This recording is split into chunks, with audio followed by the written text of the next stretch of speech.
Essa semana, 2 acidentes graves, um em Goiás e outro em São Paulo, chamaram atenção outra vez para o perigo nas estradas. 20 pessoas morreram, entre elas crianças que estavam a caminho da escola. Nossos repórteres conversaram com os sobreviventes dessa tragédia. São histórias de dor e flagrantes de responsabilidade. Desespero nas estradas de São Paulo, o estado mais rico do Brasil. Você vê o carro deslizando e você espera para ver o que vai acontecer. Imprudência e dor nas estradas esburacadas do interior de Goiás. A única coisa que eu pensei foi tampar meu rosto e me proteger ali no canto, para mim não ficar machucada nem nada. Quilômetros de asfalto separam os dois estados, mas esta semana não foram capazes de separar a dor vivida por dezenas de famílias.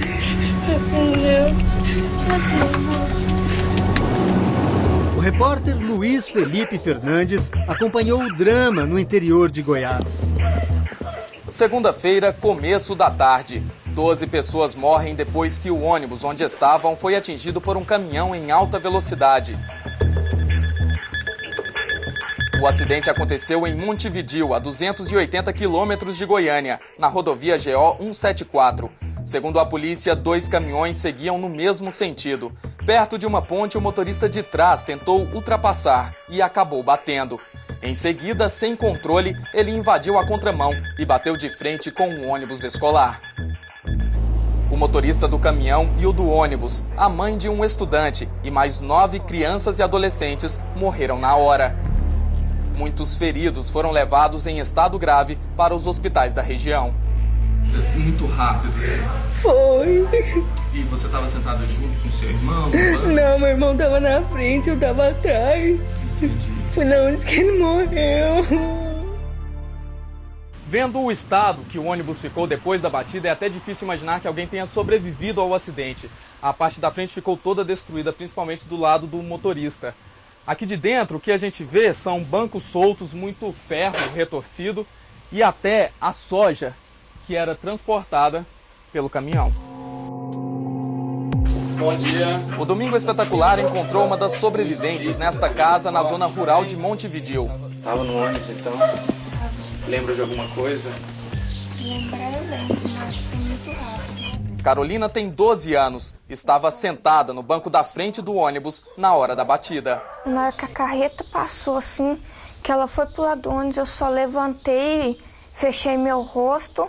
Eu nem escutei a pancada assim, eu só escutei a soja caindo assim dentro do ônibus.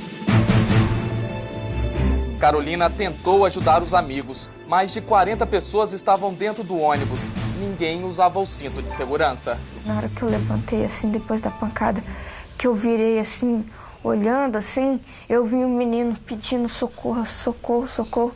Os 2 bancos, assim, quase prensando o pescoço dele, assim, ó. Foi horrível. Uma cena de terror mesmo. Ana Santina, a filha da senhora nasceu de novo, hein? Nasceu.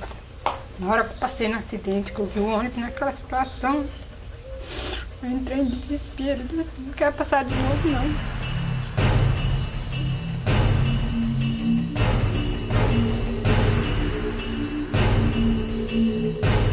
A região sudoeste de Goiás é uma das mais ricas do estado por causa da produção de grãos, principalmente a soja, que é transportada todos os dias por carretas e caminhões que usam as rodovias, como essa aqui, a GO 174. Só que a grande reclamação dos motoristas é em relação às condições das estradas. Por exemplo, aqui não tem acostamento. No asfalto não tem nenhum tipo de sinalização. E os buracos só foram tapados depois do acidente. Ricardo dirigia o caminhão que foi atingido no acidente da última segunda-feira. Eu acredito que seja freio, porque a descida é muito grande. Porque normalmente é normal o caminhão chegar sem freio aqui.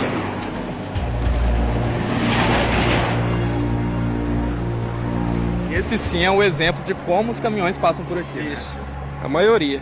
É nessa velocidade. É isso. Muito perigoso. É demais da conta, porque corre muito, né? E não para, não tem como o caminhão frear em cima e parar numa velocidade dessa. Não é preciso esperar muito para flagrar outros caminhoneiros em alta velocidade.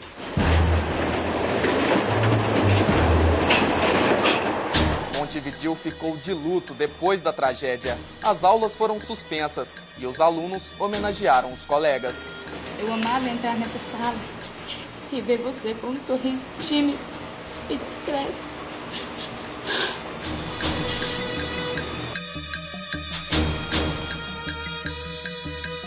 Ele era um menino maravilhoso.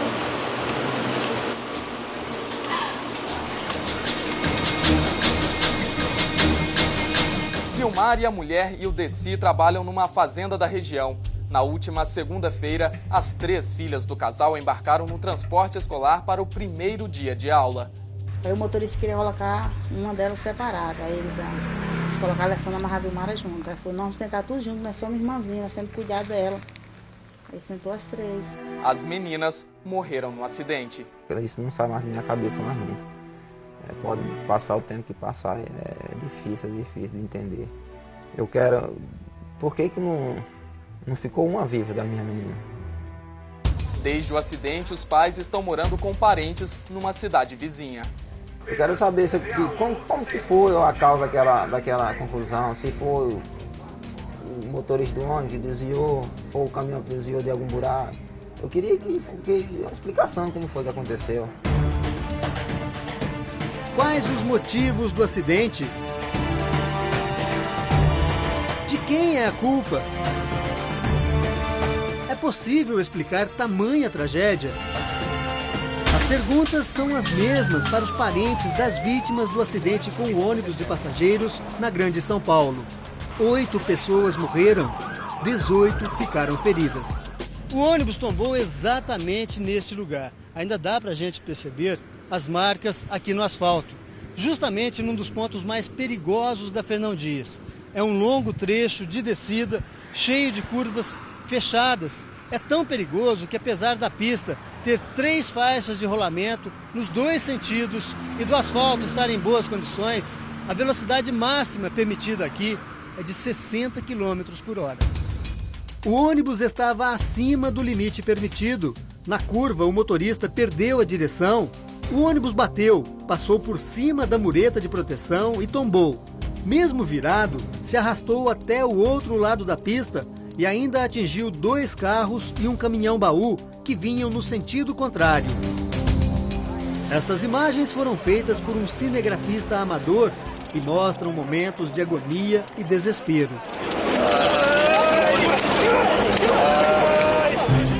A rodovia é interditada. As equipes de resgate se revezam, atendendo as vítimas em estado mais grave. O socorro chega por terra e pelo ar. No acostamento da Fernão Dias, a tragédia ganha forma,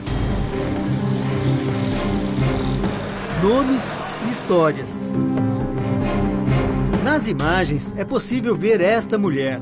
Ela veste blusa preta e usa o celular para avisar a família sobre o acidente.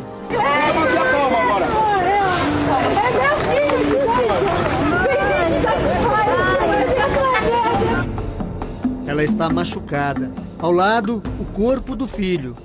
Quando o socorro chega, a mãe, já em estado de choque, faz um apelo.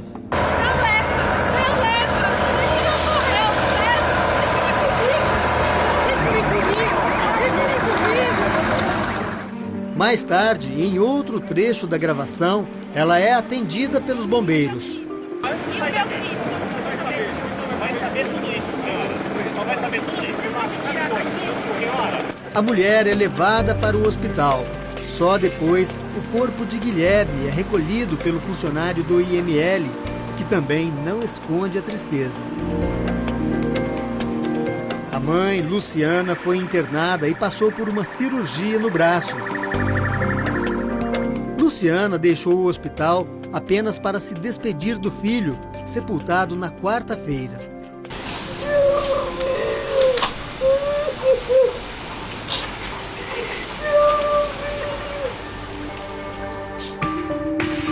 A família de Guilherme responsabiliza o motorista pelo acidente. A mãe, vocês filmaram a mãe, o estado, o choque que tá ela, filho único, cara. que passa na cabeça desse cidadão hoje? O que será que está passando na cabeça desse cidadão? O motorista do ônibus sobreviveu. Estas imagens mostram Lúcio Ferreira Pinto entre as vítimas da batida. Tá bom o freio? Pode levar. Sobrinha, tá bom o freio? Respeitar o direito do cara. Tô vendo. Alô, tá bem desligar a bateria lá, pô.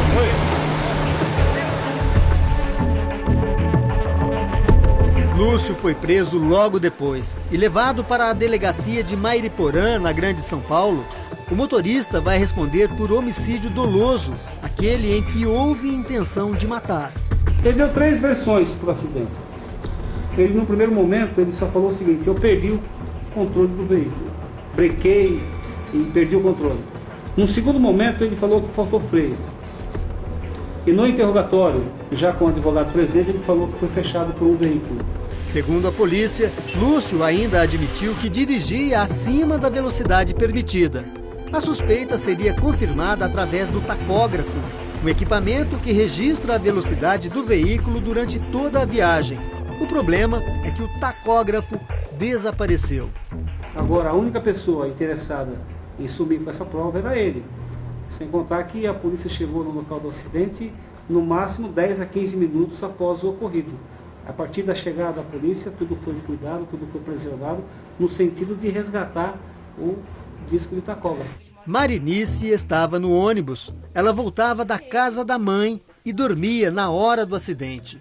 De repente eu despertei com alta velocidade, mas já na curva. Então eu percebi que o motorista já não controlava mais o ônibus. Marinice teve apenas ferimentos leves. Graças a Deus eu estou aqui, né? Graças a Deus, continuo com a minha família, mas porque eu, com 54 anos e crianças, tiveram que ir mais cedo. Então, isso fica.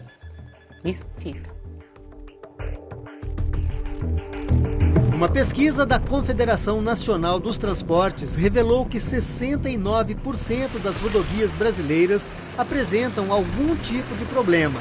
O resultado: mais de 30 mil pessoas perdem a vida por ano nas estradas. São mais de 82 mortes por dia. Nós estamos a menos de 500 metros do lugar onde um ônibus tombou. E um novo acidente acabou de acontecer aqui na Fernão Dias. O pessoal do resgate já chegou. O trânsito, nesse momento, bem lento. Olha só, o caminhão bateu na traseira do outro. E esse outro caminhão, por muito pouco, não caiu aqui na ribanceira. E o caminhão de trás veio, bateu e foi empurrando para frente. Aí quase ele me jogou dentro do buraco ali. Eu fiz a curva ali, descendo. Aí começou a acender a luz de freio aí, eu cutuquei. O freio vai esquentando, não para. Enquanto nossa equipe registrava este acidente, outro flagrante no sentido contrário. Acabou de bater. Olha.